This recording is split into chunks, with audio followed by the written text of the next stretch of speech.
إن الحمد لله نحمده ونستعينه ونستغفره ونعوذ بالله من شرور أنفسنا ومن سيئات أعمالنا من يهد الله فلا مضل له ومن يضلل فلا هادي له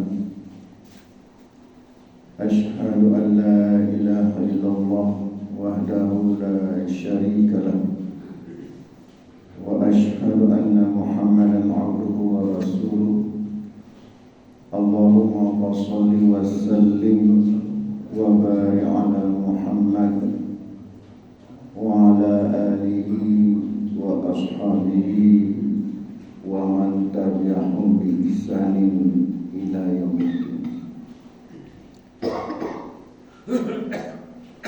Hamba Allah yang dimuliakan oleh Allah, Jamaah Masjid Taqwa Muhammadiyah Belang Kejeren, semoga kita semuanya menjadi ahlul jannah, karena kita hidup di dunia ini tidak lama. Kata Nabi, a'maru ummati ma baina as-sittina ila as-sab'in wa aqallu man yajidu dzalika. Umur umatku, kata Nabi, hanya berkisar antara 60 sampai 70 tahun. Amat sedikit yang melewati batas tersebut. Jadi kalau umur kita sudah lebih dari 70 tahun, berarti itu sudah minyak serap kalau motor ya. Rest. Maka jangan kita pergi melancong lagi dengan rest-rest itu. Kita mengumpulkan bekal. Di antaranya bekal yang paling penting adalah salat ya. Kita beribadah, ibadah salat kepada Allah Subhanahu wa taala. Pada pagi ini, sebagaimana yang sudah kita sepakati bersama, kita pahami bersama, kita akan membahas tentang ibadah salat menurut tuntunan Rasulullah sallallahu alaihi wasallam. Ini jatuh-jatuh terus. Ya, ini amatir ya, perekaman amatir. Ya. Hamba Allah, ibadah salat ini itu termasuk, seluruh ibadah itu termasuk tauqifiyah. Artinya tidak boleh kita robah-robah. Harus ada dalilnya, harus sesuai dengan tuntunan Rasulullah. Tidak boleh dirubah-rubah. Ya, itu namanya tauqifiyah. Ibadah, akidah dan lain-lain itu bersifat tauqifiyah. Makanya di Muhammadiyah ada yang namanya pembaharuan dan pemurnian. Dalam konteks salat ini ada juga di situ, dalam salat itu pemurnian dan pembaharuan. Sebelum kita jelaskan kaifiyah salat, yang mana dalam salat itu pembaharuan dan pemurnian. Kalau pemurnian itu tata cara salat itu pemurnian. Tata cara salat itu pemurnian. Kalau pembaharuan yang mana? Dalam masalah salat, menentukan waktu salat itu pembaharuan. Nah, ingat. Jadi tajdid itu ada, dalam tajdid ada pemurnian, ada pembaharuan. Dalam ibadah salat ada pemurnian, ada pembaharuan. Pemurnian yang mana? Tata cara salat. Itu enggak boleh, harus murni semurni-murninya. Harus ori, enggak boleh KW. Tata cara salat. Tapi waktu menentukan waktu salat itu pembaharuan. Kenapa pembaharuan? Di masa Nabi enggak ada jadwal salat. Apa lantas kenapa kita pakai jadwal salat? Tidak ada di masa Nabi. Kalau pemurnian maka nggak boleh kita pakai jadwal salat. Kita harus menggunakan bayang-bayang matahari. Kata Nabi apa? Misalnya dalam hadis yang sahih, diriwayatkan oleh Imam Muslim dan lainnya juga Imam Bukhari. Misalnya kata Nabi, waktu dhuhri Waktu duhur itu idza zalatis syamsu wa kana dhillu rajuli katulihi ma lam yahduril as.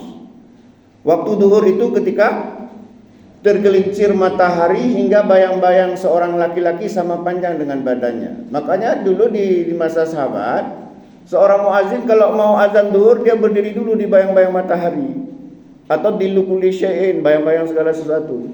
Kalau sudah tergelincir baru azan duhur. Ada yang muazin sekarang yang mau berdiri di tengah matahari. Black sweet nanti dia. Apa yang kita lihat? Jadwal salat itu pembaharuan. Demikian juga puasa. Puasanya yang pemurnian, tapi menentukan kapan puasa itu pembaharuan dengan menggunakan ilmu astronomi. Tapi saya nggak bahas ini panjang. Kita bahas tentang salat. Jadi apa buktinya pemurnian dalam masalah kaifiyah salat ini? Nabi mengatakan, "Shallu kama ra'aitumuni shalli." Hadis sahih riwayat Imam Bukhari, Imam Muslim, Abu Daud dan lainnya dari sahabat Malik Al-Huwairisi. Ya.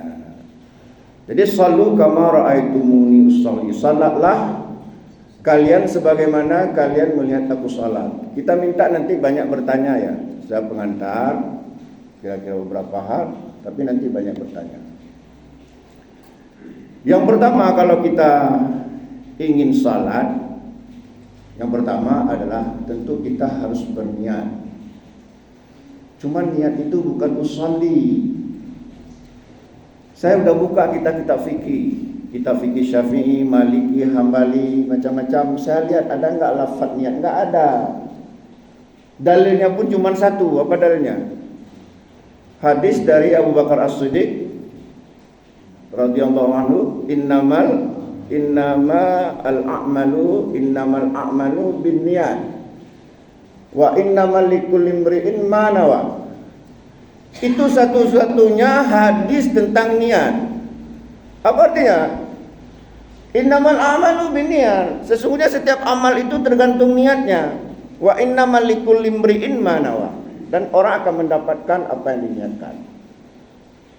Segala sesuatu, bukan hanya salat, memberi sedekah juga niatnya, tergantung niatnya apa. Enggak ada akan bilang sengaja aku memberi sedekah uang 100.000 rupiah untuk pilih saya.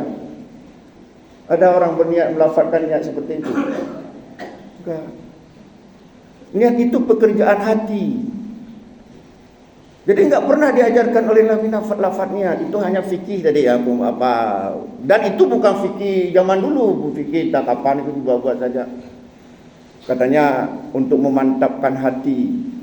Jadi diperlukan lafaz niat itu untuk memantapkan hati. Ya macam-macam lah alasannya. Tapi yang jelas tidak ada dalil melafazkan niat. Makanya kemudian ya, misalnya dalam masalah infak, kenapa kemudian Allah berfirman ya dalam surah Al-Munafiqun ayat 10, wa anfiqu mimma razaqnakum min qabli ayatiya ahadakumul maut fayaqula rabbi laula akhartani ila ajalin qarib fa asaddaqa wa aku minas sholihin. Berinfaklah, kata Allah, berinfaklah oleh kalian dari rezeki yang Allah berikan sebelum datangnya kematian. Kenapa? Karena orang berniat itu sebelum kematian. Kan infak itu aman. Nah itu. Jadi pertama niat artinya apa? Meluruskan. Dan seseorang mendapatkan apa yang diniatkan. Contoh gini, saya sholat, Allahu Akbar, tapi niat saya apa? Supaya dilihat oleh orang. Ya, manusia Adnan itu paling rajin ibadahnya. Kudahlah. Kalau itu niat saya, maka saya sudah jadi ria. Ria. Walaupun misalnya saya lafadzkan usolli, ya, fardhu subhi rakaatain, pasti sekali. Tapi kalau niat saya ingin dilihat oleh orang lain, itu hukumnya ria. Makanya Allah melihat hati kita, bukan ucapan. Apalagi ucapan enggak diajarkan oleh Nabi. Jadi kalau niat kita ingin dipuji oleh orang lain, namanya ria. Ria itu termasuk syirik kecil. Nabi mengatakan apa? Inna akhwafa ma akhafu alaikum asyirkul asghar. Yang aku takutkan pada kalian, kata Nabi, syirik kecil. Qalu, para sahabat bertanya, ya Rasulullah, wa ma syirkul asghar? Wahai Rasulullah, apa itu syirik kecil? Faqala Nabi menjawab, "Arya." Pamer ibadah. Jadi walaupun orang mengucapkan fasi usalli, tapi yang dinilai oleh Allah hati, maka lafaz itu tidak berfungsi. Yang dinilai adalah niat dalam hati kita. Kenapa? Karena ada juga saya lihat warga Muhammadiyah samping saya akan usalli, saya diam aja dulu. Soalnya kalau nggak pakai usalli, itu juga ada syairnya itu. Kata mongtaboh jamaah kau bid'ah hana usalli katanya. Jadi seolah-olah niat itu usalli dalam salat. Kalau wudu seolah-olah niat itu nawaitu. Padahal niat itu sesungguhnya, saya sudah buka kitab Al-Um Imam Syafi'i juga tidak saya dapati lafaz niatnya. Yang ada adalah niat. Innamal a'malu. Itu yang pertama. Yang kedua, kita harus berdiri salat untuk salat wajib jika mampu. Ada hadis ya, hadis yang diriwayatkan oleh Imam Bukhari dari sahabat Imran bin Husain. Dia kena apa namanya tuh, ambeien. Apa ambeien tuh bahasa Arabnya ya? Bawasir, ambeien. Jadi katanya, ya, kata Imran bin Husain ini, ya, aku kena bawasir, kanat bi bawasira. Aku kena kanat bi bawasir. Aku kena bawasir. Kena penyakit bawasir.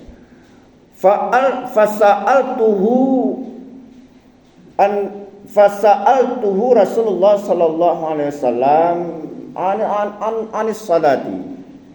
Jadi aku kena penyakit basir. Lantas aku bertanya kepada Nabi tentang salat.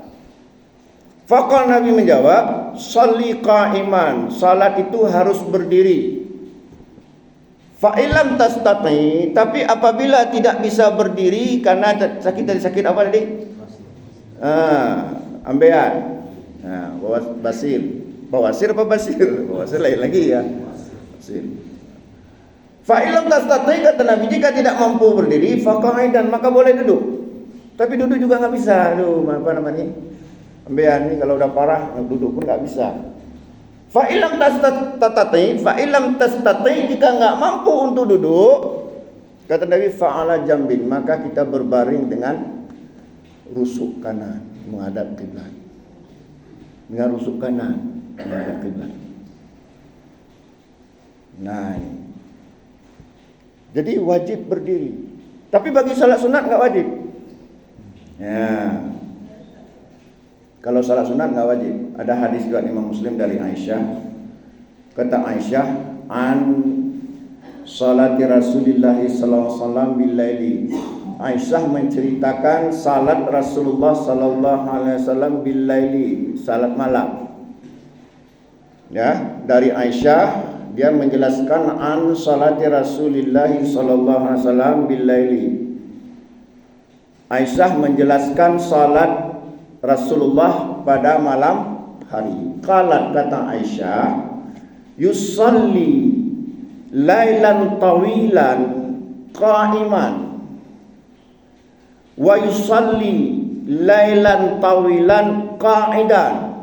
Rasulullah pernah salat malam yang panjang itu dengan berdiri, dan juga Rasulullah pernah salat malam dengan duduk. Karena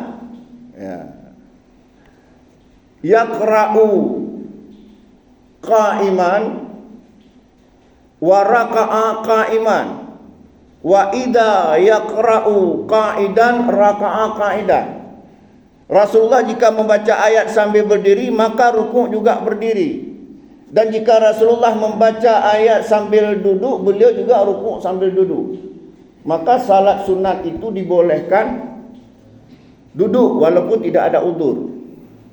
Tapi salat wajib harus berdiri, kecuali ya tadi ada sakit, ya, ambeien atau terlalu lupa dompet, nggak bisa duduk, buka aja dompet.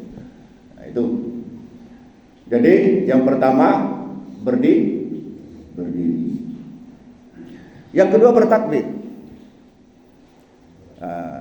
Sebagaimana kata Aisyah, kana Rasulullah sallallahu alaihi wasallam yastaftihus salata bitakbir. Kata Aisyah, Rasulullah sallallahu alaihi wasallam membuka salatnya dengan bertakbir. Juga hadis dari Ali, kata Ali, qala Rasulullah sallallahu alaihi wasallam, miftahus salati at-tuhuru wa tahrimuha at-takbiru wa tahliluha at-taslimu.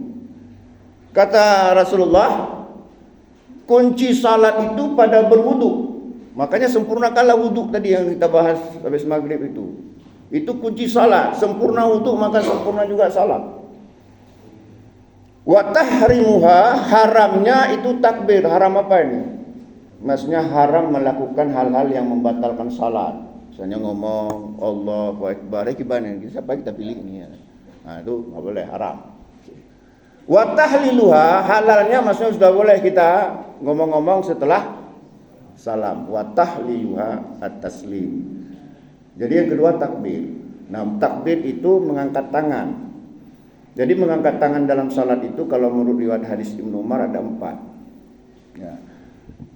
Jadi dalam riwayat Ibnu Umar, hadis riwayat Imam Muslim, ya, kata Nafi, ya, anna Ibnu Umar, ya, sesungguhnya Ibnu Umar itu, ya, anna Ibnu Umar, ya, rafa'a yadaihi, ya, fakabbara farafa'a yadaihi. Ibnu Umar itu pertama sekali bertakbir dan mengangkat kedua tangannya ketika takbiratul ihram. Ya, ketika takbiratul ihram. Yang kedua, ya, wa rafa'a yadaihi idza raka'a. Kemudian Ibnu Umar itu mengangkat tangannya ketika ruku. Sudah 2. Wa rafa'a yadaihi, ya.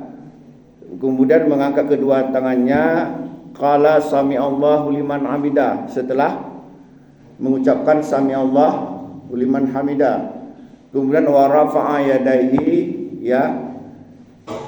Kemudian mengangkat keduanya idza qama fi raka'ataini, ketika bangkit dari 2 rakaat, jadi rakaat ketiga. Jadi saya ulangi, mengangkat tangan ketika takbir itu pertama ketika takbiratul ihram, yang kedua ketika ruku, terus ketiga sami'allahu liman hamidah, yang ketiga 4 ketika bangkit dari rakaat yang ketiga. Hadisnya sahih riwayat Imam Muslim dan lainnya. Ya. Ya. Terus bagaimana mengangkat tangan? Bagaimana mengangkat tangan? Ada beberapa contoh yang diajarkan oleh Nabi dan ini juga dijelaskan dalam Tarjih Muhammadiyah. Cara mengangkat tangan ketika kita bertakbir, baik takbiratul ihram ataupun takbir intikal tadi. Baik takbiratul ihram maupun takbir intikal. Yang pertama, hadis sahih diriwayatkan oleh Imam Bukhari dari Ibnu Umar. An Ibnu Umar, kata Ibnu Umar, ya, kana Rasulullah sallallahu alaihi wasallam idza qama lis-shalah rafa'a yadayhi hatta takuna haswa mankibaihi fa idza arada ayyarka'a fa fa'ala dzalika. Jadi kaifiat yang pertama mengangkat tangan adalah, ya, kata Ibnu Umar, kana Rasulullah sallallahu alaihi wasallam, ya, idza qama lis-shalah, ketika berdiri melaksanakan salat, rafa'a yadahi, beliau mengangkat kedua tangannya, hatta takuna haswa mankibaihi, setentang dengan bahu. Nah, kalau kita lihat, ya, dalam hadis ini, ya, mana duluan, mengangkat tangan atau takbir? Ya, saya ulangi hadisnya, ya. Jadi kata Ibnu Umar, Karena Rasulullah sallallahu alaihi wasallam idza qama lis-shalah, ketika beliau mendirikan salat ya, rafa'a yadayhi hatta takuna haswa mankibaihi summa kabbara fa idza arada ayyarka'a fa fa'ala dzalika. Artinya kata Ibnu Umar, Rasulullah ketika berdiri melaksanakan salat mengangkat kedua tangannya hingga setentang dengan bahu, kemudian bertakbir. Mana duluan? Angkat tangan dulu. Dalam hadis ini, gini kira-kira. Allahu Akbar. Nah, itu cara yang pertama. Jadi Allahu Akbar, duluan mengangkat tangan. Hadis yang kedua juga dari Ibnu Umar. Kata Ibnu Umar, ra'aitu Nabi sallallahu alaihi wasallam iftatahat takbira farafa'a yadayhi hina yukabbiru hatta yaj'alhuma haswa mankibaihi. Nah, dalam hadis ini Ibnu Umar mengatakan, aku melihat Rasulullah sallallahu alaihi wasallam mengangkat tangan sambil bertakbir dan mengangkat tangan setentang dengan bahunya. Nah, kalau dalam hadis ini Allahu Akbar sambil bertakbir, kapan? Maksudnya apa? Bersamaan dengan takbir, boleh. Hadisnya juga sahih riwayat Imam Muslim. Jadi yang pertama tadi bagaimana? Tangan dulu. Allahu Akbar, sunnah. Yang kedua, Allahu Akbar, sunnah. Hadis yang ketiga dari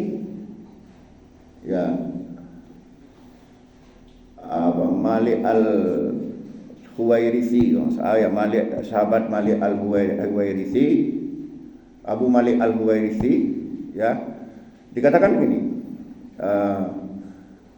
karena Rasulullah sallallahu alaihi wasallam, karena Rasulullah sallallahu alaihi wasallam, anna Rasulullah sallallahu alaihi wasallam kana idza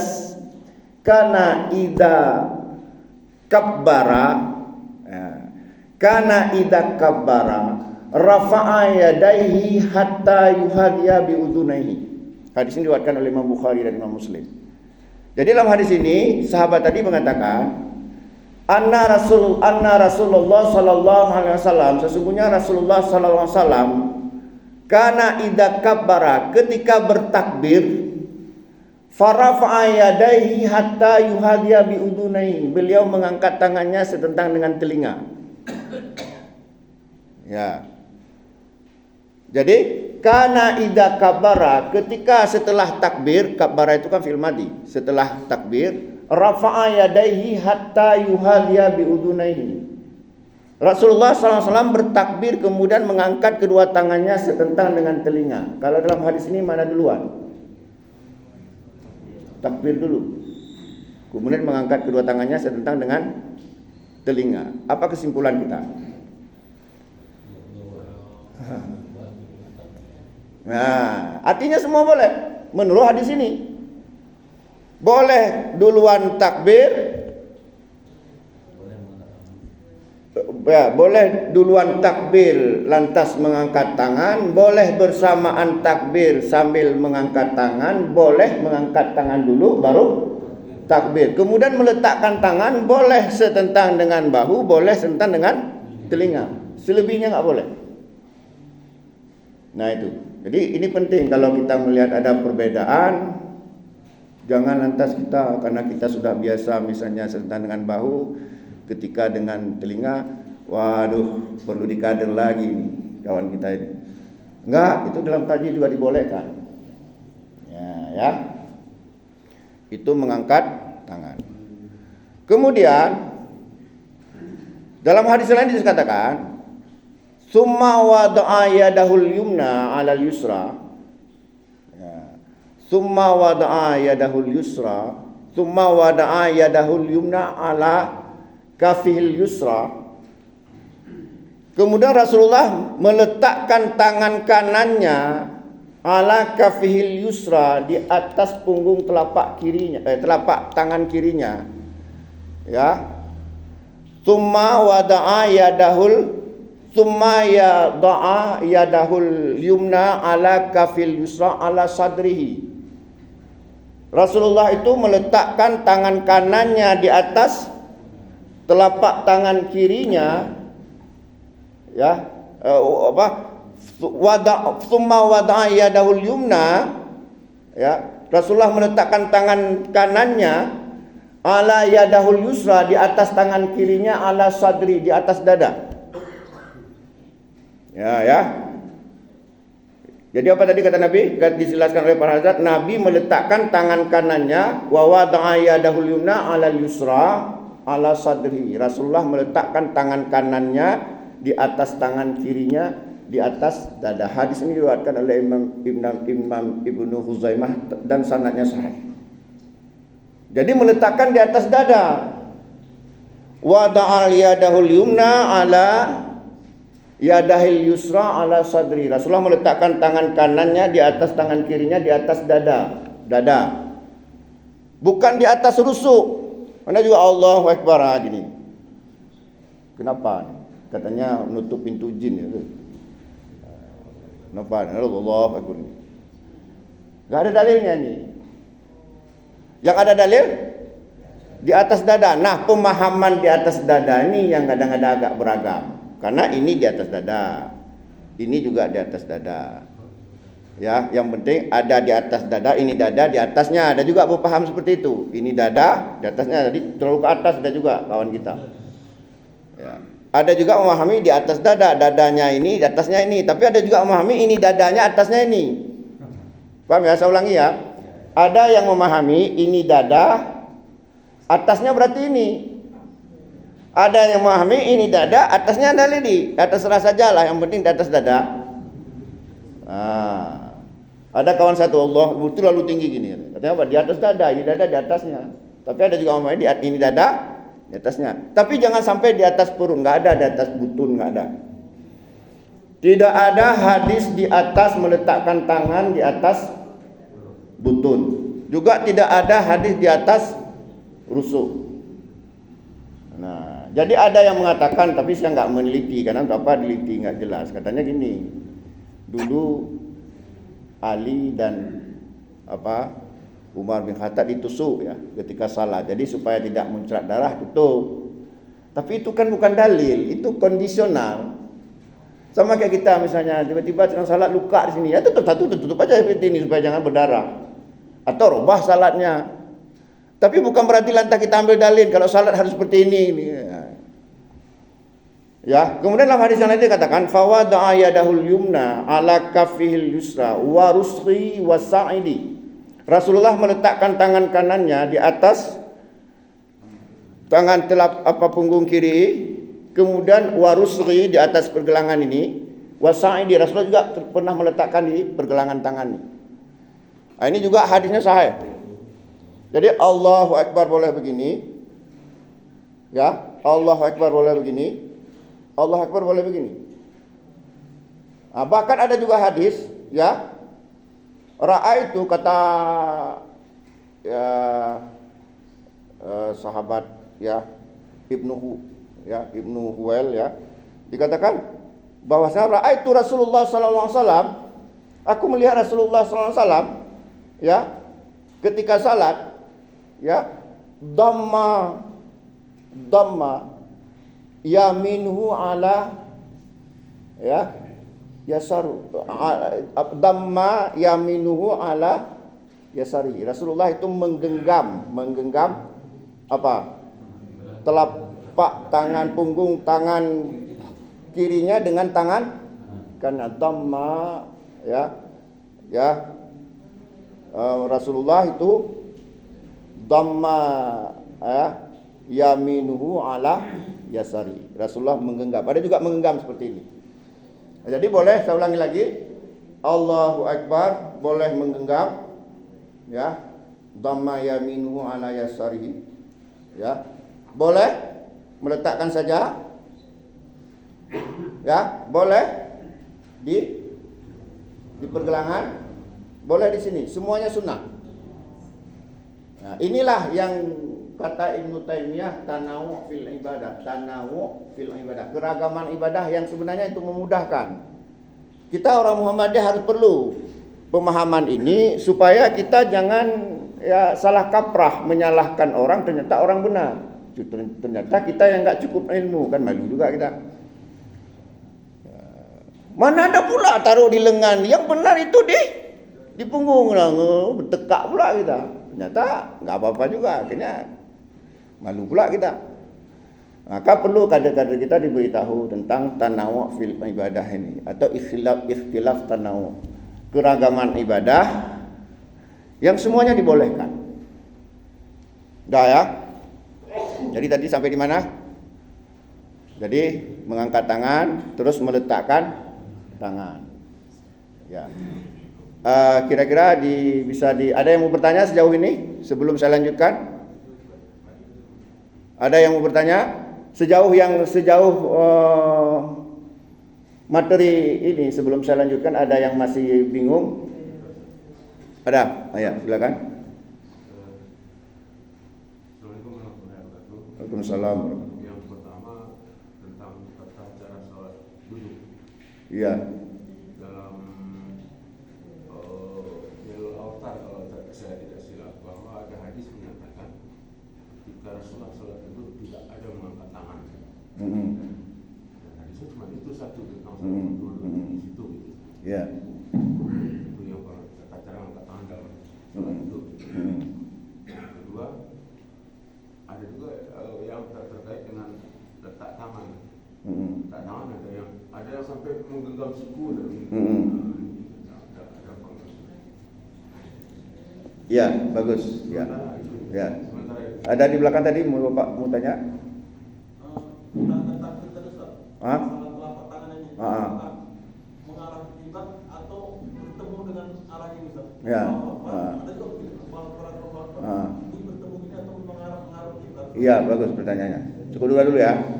Dan kita tanya sebatas materi ini aja dulu. Oh ya, silakan.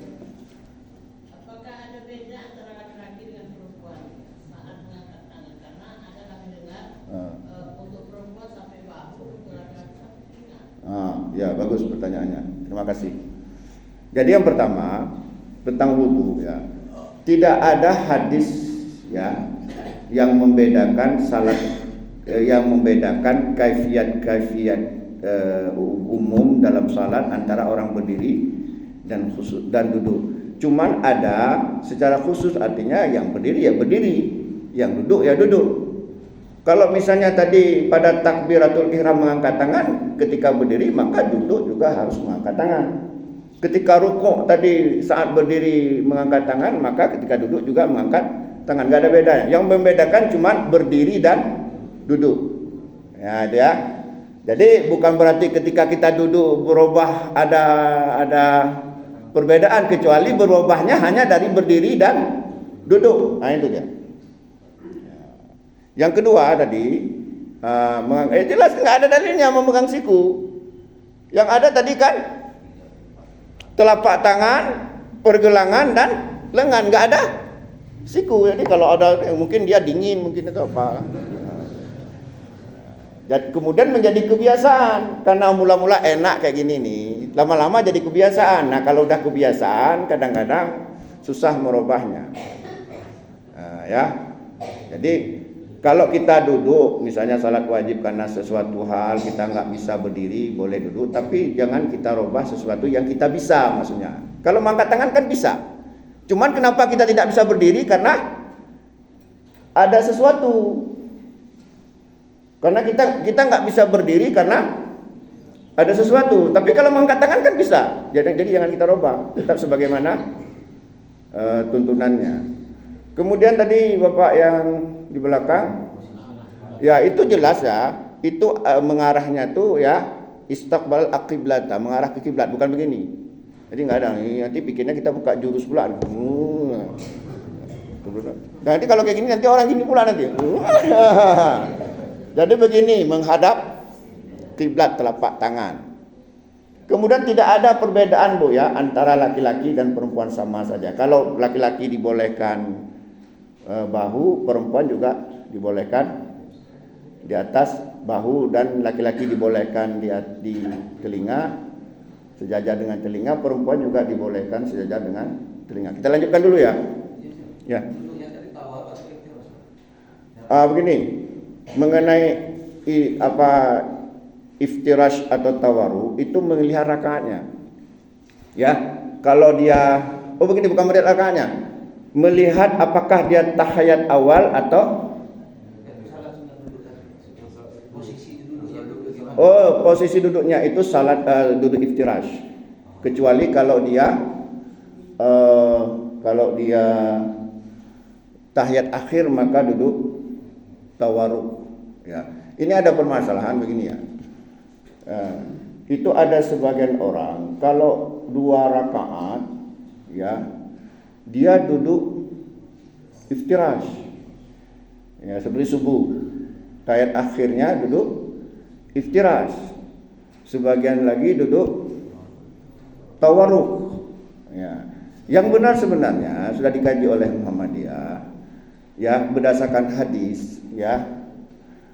Wa idza kanat as-sajdatul lati fiha at-taslimu akhara rijlahul yusra ya wa qa'ada mutawarrikan ala syaqil aisar.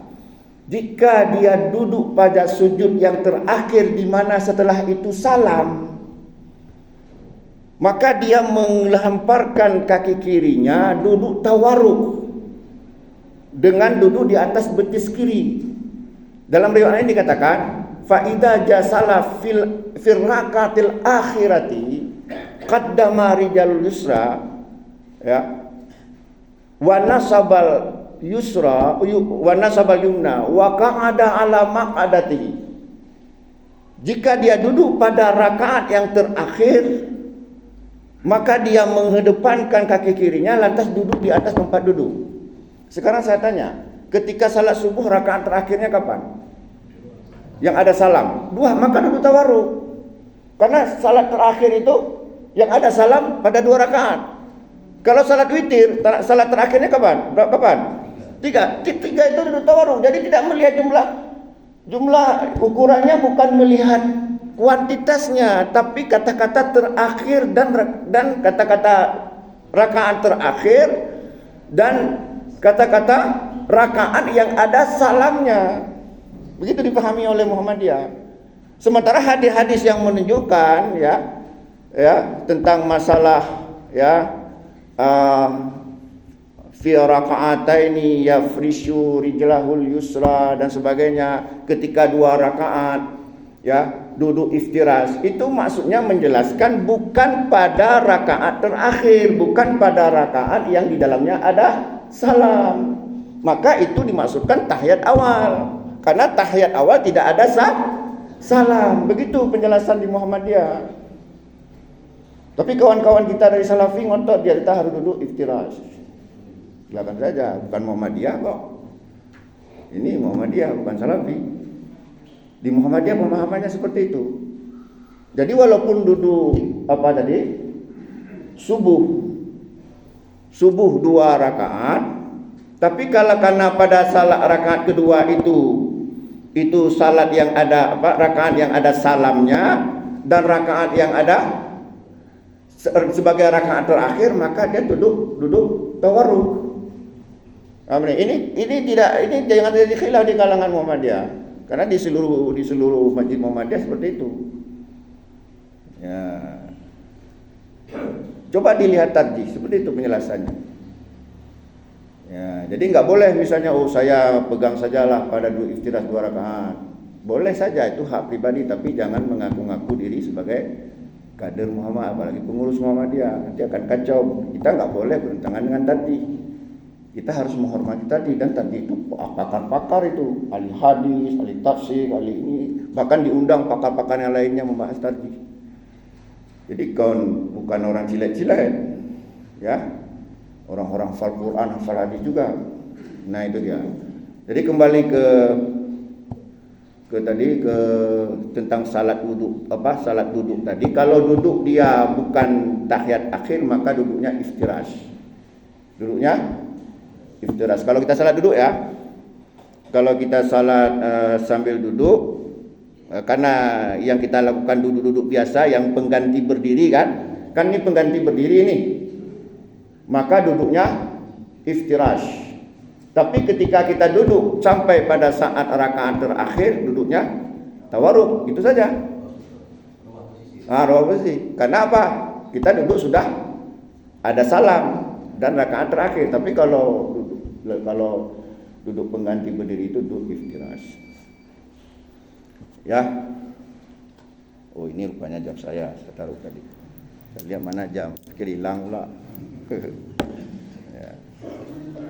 Ya. Ini sampai jam berapa nih? Selesai nggak mungkin panjang pembahasan salat. Kita lanjutkan sedikit lagi ya. Jadi sampai di mana tadi? Meletakkan tangan ya, meletakkan tangan. Nah kemudian setelah kita meletakkan tangan, ada hadis yang sahih dari Abu Hurairah. Kata Abu Hurairah, hadis ini diriwayatkan oleh jamaah Imam Bukhari, Muslim dan lainnya. Kata Abu Hurairah, ya Rasulullah, ara'aituka sakunatan baina takbir wal qiraah, ma taqulu? Ya Rasulullah, aku melihat engkau berhenti berdiam sejenak antara takbir dan membaca Al-Fatihah. Ma taqulu? Faqal Nabi mengatakan, aqulu Allahumma ba'id baini wa baina khataayaya, dan seterusnya. Inilah yang paling sahih tentang doa iftitah. Walaupun doa iftitah itu ada beberapa yang semuanya juga sahih, tapi yang paling sahih adalah Allahumma ba'id. Makanya kenapa kita ketika lahir di dunia ini dalam rahimnya Muhammadiyah dulu ya. Dulu bukan Muhammadiyah, Muhammadiyah. Itu langsung kita mengenal Allahumma ba'id. Karena kita kan tarjih itu kan memilih dalil yang lebih kuat, walaupun tidak menafikan yang lainnya selagi dalilnya sahih atau sekurang-kurangnya hasan li ghairihi. Makanya kita kenapa terkenal dengan Allahumma ba'id. Itu juga jadi satu ciri khas. Ketika dia salat, misalnya misalnya ada sekolah Muhammadiyah, itu dites biasanya oleh gurunya ketika murid baru masuk, dites coba doa kita, kalau Allahumma ba'id langsung diluluskan, walaupun enggak langsung dulu, kalau Allah mau ba'id langsung. Tapi kalau Allahu akbar kabira walhamdulillah, Allahu akbar kabira walhamdulillah katsira wa subhanallah bukratan wa asila, wajah dua dia. Itu sebenarnya dua tahiyat yang digabung jadi satu. Sebenarnya Allahu akbar kabira walhamdulillah katsira wa subhanallah bukratan wa asila itu satu tahiyat. Wajah tu wajhiya lilladzi sampai wa atubu ilaih satu tahiyat, tapi digabung. Yang kedua dipotong. Iftitah maksudnya, doa iftitah. Jadi Allahu akbar kabira satu doa iftitah, Allahu akbar kabira walhamdulillah katsira subhanallahi bukratan wa asila itu satu iftitah. Wajah tu wajhiya lilladzi fatara sama dan seterusnya sampai wa atubu ilaih itu juga satu doa iftitah, tapi dipotong karena terlalu panjang. Jadi dua iftitah digabung, lantas yang kedua dipotong. Kerjaan siapa yang potong itu? Bukan kerjaan Nabi nggak ada potong. Nabi baca satu-satu. Pilih Nabi. Kadang-kadang Allahumma ba'id, kadang-kadang kalau udah mendesak Allahu akbar kabira walhamdulillah pendek. Itu. Tapi saya waktu kecil diajari dulu Allahu akbar kabira walhamdulillahi katsira wa subhanallahi bukratan wa asila. Lantas tambah lagi wajah tu wajhiya lillah dan seterusnya. Ya. Nah itu. Setelah kita membaca doa iftitah, kita disunnahkan berta'awudz. Sebagaimana Allah berfirman dalam surat An-Nahl ayat 98, fa idza qara'tal qur'ana fasta'id billah. Ya, jika kamu membaca Al-Qur'an maka minta perlindunganlah kepada Allah. Kan Al-Fatihah itu Al-Qur'an, maka sebelum membaca Al-Fatihah kita disunnahkan membaca bismillah. A'udzubillahi minasyaitonirrajim. Tapi membaca bismillah itu kita membaca sir. Kenapa? Karena hadis-hadis yang sahih menunjukkan itu membaca sir, walaupun ada juga hadis sahih yang boleh jahar. Tapi kembali lagi kita tarjih, kita menyukai membaca sir, sekali-sekali boleh jahar. Misalnya hadis ya dari Anas bin Malik. Kata Anas bin Malik, "Shalaitu ma'a Rasulillah sallallahu alaihi wasallam wa Abi Bakar wa Umar wa Utsman. falam asma ahadan minhum yaqra'u bismillahirrahmanirrahim. Aku pernah salat di belakang Rasulullah, pernah salat di belakang Abu Bakar, pernah salat di belakang Umar, pernah salat di belakang Utsman. Tidak ada seorang pun mereka memulai salat dengan baca bismillah. Dalam hadis lain dikatakan juga dari Anas, ya. Salaitu ma'a Rasulillah SAW wa Abi Bakrin, ya. Kemudian fattaftihus salata bilhamdulillahi rabbil alamin. Ya, aku salat itu ma'a Abi Bakar wa Umar radhiyallahu anhuma, ya. Fayaftatihus salata bilhamdulillahi rabbil alamin. Aku pernah salat di belakang Abu Bakar, di belakang Umar, dan keduanya itu memulai salat dengan alhamdulillahi rabbil alamin. Berarti bismillahnya sir. Ya, begitu penjelasan para ulama. Jadi bismillah itu sir. Oh, ada juga hadis tentang masalah bismillah dibaca jahar. Misalnya dari Nu'man bin Bashir, kata Nu'man, salaitu warahabi Hurairah fa yaqra'u bismillahirrahmanirrahim. Aku pernah salat di belakang Abu Hurairah, beliau menjaharkan bismillahirrahmanirrahim. Juga ketika ditanya kepada Nabi, ya, kepada Anas, kaifa qiraatu Rasulillah, yaqra'u muddan. Ya, yaqra'u bismillah muddan, ar-rahman maddan, wa-rahim maddan. Nah, jadi hadis-hadis ini menunjukkan bolehnya kita membaca bismillah sir, bolehnya membaca bismillah jahar. Tetapi dalam hadis yang lainnya disebutkan Rasulullah lebih banyak membaca sir. Bismillahnya bukan tidak dibaca, tapi dibaca sir. Nah ini, jadi orang nggak paham. Ummah Muhammadiyah hanya baca bismillah, nggak sah salatnya. Dihubungkan dengan hadis la salata liman lam yaqra' bi fatihatil kitab, tidak sah salat bagi yang tidak membaca al-fatihah. Itu Muhammadiyah nggak baca bismillah, itu berarti nggak sempurna al-fatihahnya, nggak perlu ikut Muhammadiyah itu. Nah, padahal bukan tidak membaca, kita baca sir. Nah, sebagai juga penjelasan Aisyah, kata Aisyah dalam hadis riwayat Imam Muslim, ya, karena Nabi sallallahu alaihi wasallam, ya, yastaftihus salata bitakbir wal qira'ata bilhamdulillahi rabbil alamin. Kata Aisyah, Rasulullah itu membuka salat dengan takbir dan membuka bacaan dengan alhamdulillahi rabbil alamin. Ya. Nah, itu baru kita, ya, setelah membaca Al-Fatihah apa? Faqra' ma tayassara ma'aka minal Qur'an. Bacalah apa yang mudah bagi kamu Al-Quran. Cuman hati-hati, kata Nabi, idza amma ahadukum al-qauman, ya, jika kamu mengimami manusia, ya, maka, ya, falyakhfif qira'atuhu, karena bisa jadi, ya, di belakang kamu ad-dha'ifu, ya, orang yang lemah, wal maridu, orang yang sakit, wal ajuz, orang yang tua. Tapi jika kamu salat seorang diri, suka-suka hati saja boleh, ya. Jadi kalau kita mengimami manusia, lihat jamaah kita siapa, jangan kita egois. Di belakang kita misalnya jamaahnya udah tua-tua, sakit-sakit, kita hantam mayat panjang-panjang, selesai sudah urusan, nggak ada yang datang lagi, ya. Jadi saya rasa untuk penjelasan tentang salat hanya sebatas ini. Masih ada yang ingin bertanya? Ya, silakan.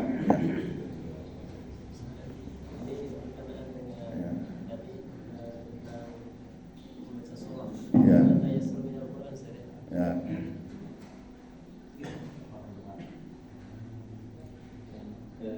Pertanyaannya yang pertama adalah tadi tentang kaifiah qiraatul Quran kan mana yasar yang paling mudah. Maksudnya ada nggak batasan yang paling meringankan gitu? Karena gini, yang kita pernah lihat bahwasanya Rasulullah pun pernah panjang, kan gitu. Maksudnya panjang di sini apakah ada detailnya gitu kan?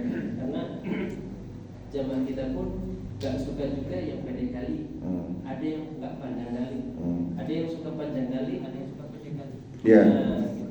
Jadi kalau misalkan ada perbedaan seperti ini, cocoknya seperti ini. Iya, yang sedang-sedang saja. Karena Nabi mengatakan ya, yang khaf ya, yang ringan kita sesuaikan dengan jamaah. Tapi kalau jamaahnya misalnya hafal Quran, itu nggak suka pendek-pendek. Tapi kalau jamaahnya udah tua-tua, apalagi berdirinya udah bergetar-getar, maka ya sesuaikanlah situasinya lah, ya.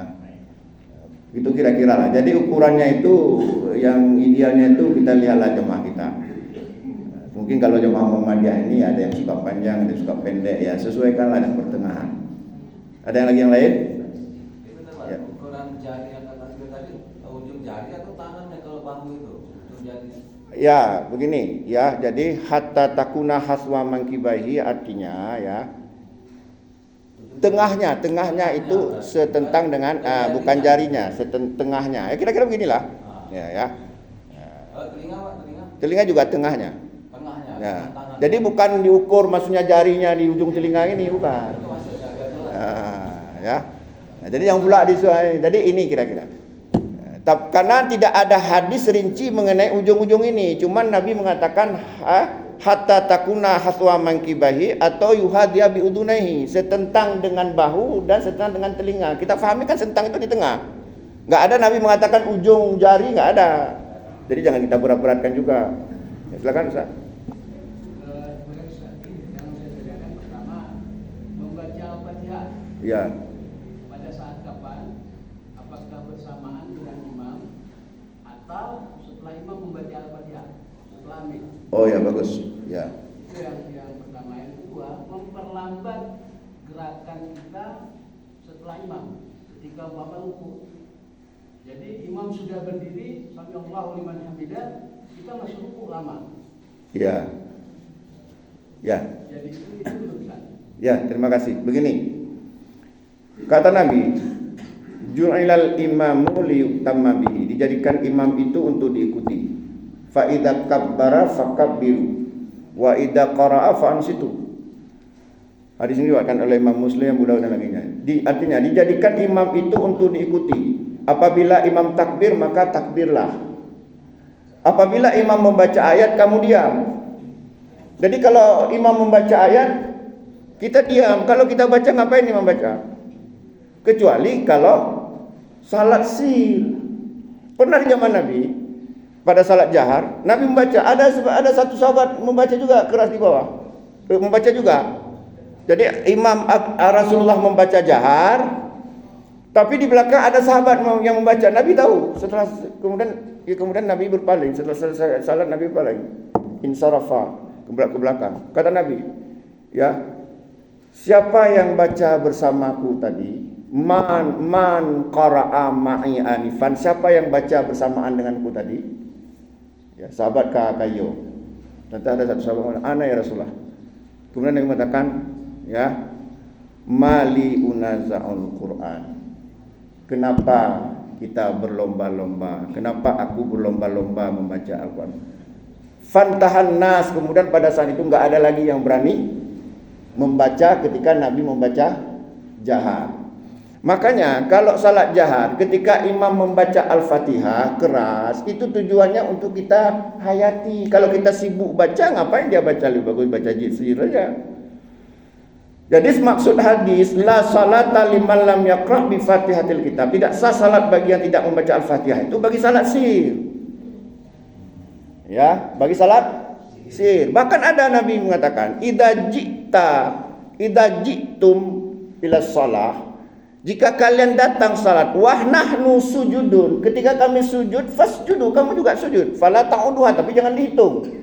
Ini ada juga kebiasaan masbuk, dia berdiri-diri, padahal jamaah sujud, dia berdiri-diri saja. Dalam pemahamannya itu seolah harus berdiri. Padahal dari hadis tadi Nabi mengatakan apa? Idza ji'tum ila shalah, jika kamu datang salat, maksudnya masuk ke masjid, wa nahnu sujudun fasjudu, jika kami sedang sujud, maka kamu juga sujud. Jangan berdiri. Tapi fala ta'uduha, tapi jangan dihitung. Jangan. Faman adraka raka'atan faqad adraka shalah. Barang siapa yang mendapati ruku', maka dia mendapatkan satu rakaat. Nah, mendapatkan ruku' kan dia tidak membaca Al-Fatihah.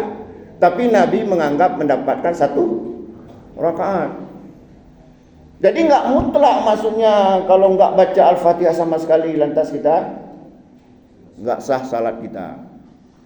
Nah, jadi kalau imam membaca keras, kita diam saja, kita simak. Bahkan ketika imam salah baca, kita bisa membetulkan. Tapi kalau kita sibuk baca, kapan kita betulkan? Nah, kemudian ada enggak?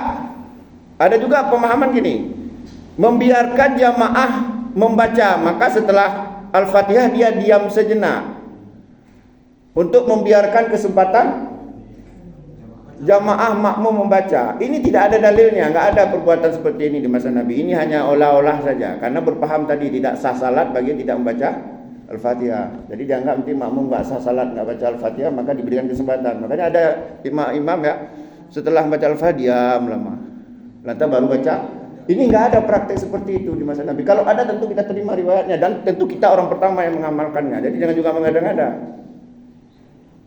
Ada itu. Bahkan ada satu imam di masjid, bukan imam, kita pakai sekali imam, dia seperti itu, udah kita tegur. Nah, udah berubah sekarang. Ya kita tegur, punya kita tegur, nggak mau kita tegur, ya udah cari masjid lain. Kita harus tegas-tegas, kalau nggak nanti kita sikit-sikit nanti habis. Kalau kita nggak tegas, itu pengalaman. Ada masjid Muhammadiyah karena nggak tegas, akhirnya diambil alih. Namanya Masjid Taqwa Muhammadiyah, tapi amalannya sudah hanya 20% seperti Muhammadiyah, yang lainnya milik orang. Akibat tadi itu kita nggak tegas. Ya, jadi itu Pak. Jadi ada lagi yang lain kalau nggak kita tutup. Oh ya, tuh. Ketika ruku Ustaz, kemana rapatan kita? Apakah ubah pandangan kaki atau tempat sujud Ustaz? Oh, ketika berdiri, Ketika ruku. Mana pandangan kita? Pandangan kita arah kanan sujud atau ke arah belakang kaki? Ya, pandangan kita saat salat itu ke arah tempat sujud. Nah, sebagaimana kata Aisyah, ya, anna Rasulullah sallallahu alaihi wasallam dakhalal Ka'bata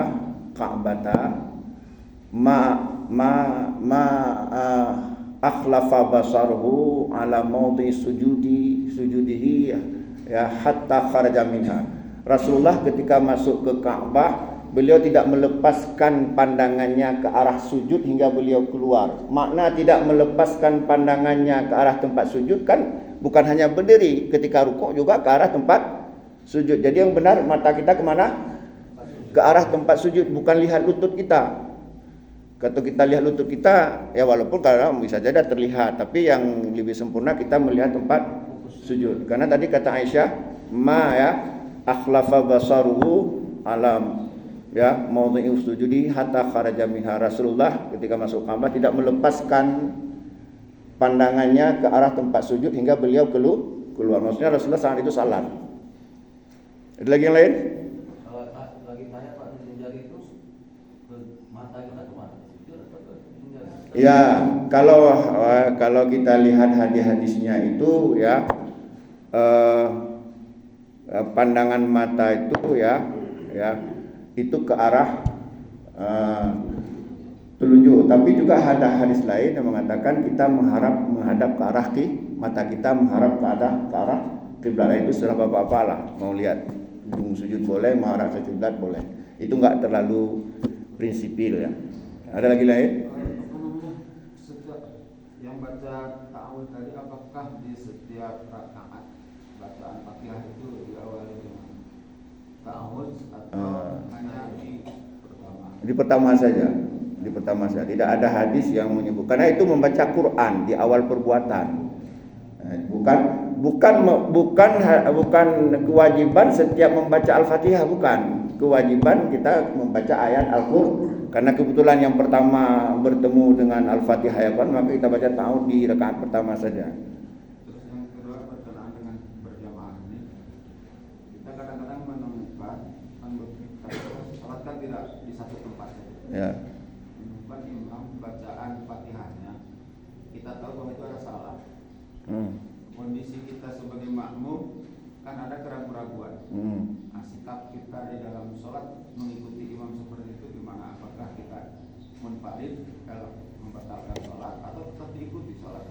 Iya, kita dilarang untuk farak walaupun misalnya imam membaca Al-Fatihah nggak pas, tapi sah kecuali kalau nggak baca sama sekali.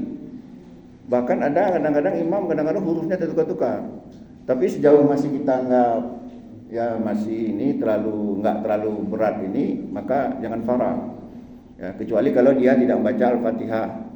Nah, misalnya setelah doa iftitah langsung ayat nggak baca Al-Fatihah, itu farak karena salat dia nggak sah. Ya, kalau salah-salah sedikit jangan farak karena itu fitnahnya lebih besar. Ya, silakan. Kemana dulu nih? Aduh. Ini berkenaan dengan mendapatkan rakaat. Jadi mohon maaf, ini kami yang sering ketemu kan ketika kita masuk, itu kita akan ngejar imam ketika rukuk.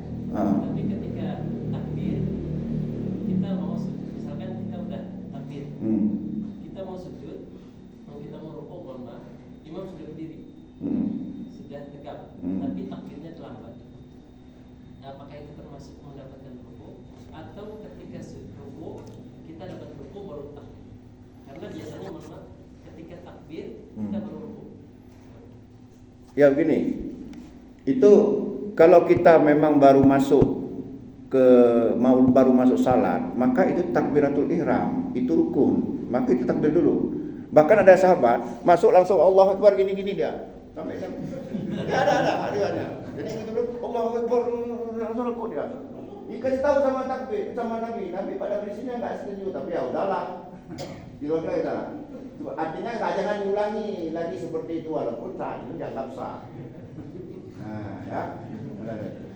Jadi langsung dia takbir belum sampai ke sah Allah karena takut tadi itu persis itu. Tapi kalau sudah imam itu sudah berdiri iktidal, maka kita sudah tidak mendapatkan satu rakaat. Ya. Kayak gini maksudnya gitu.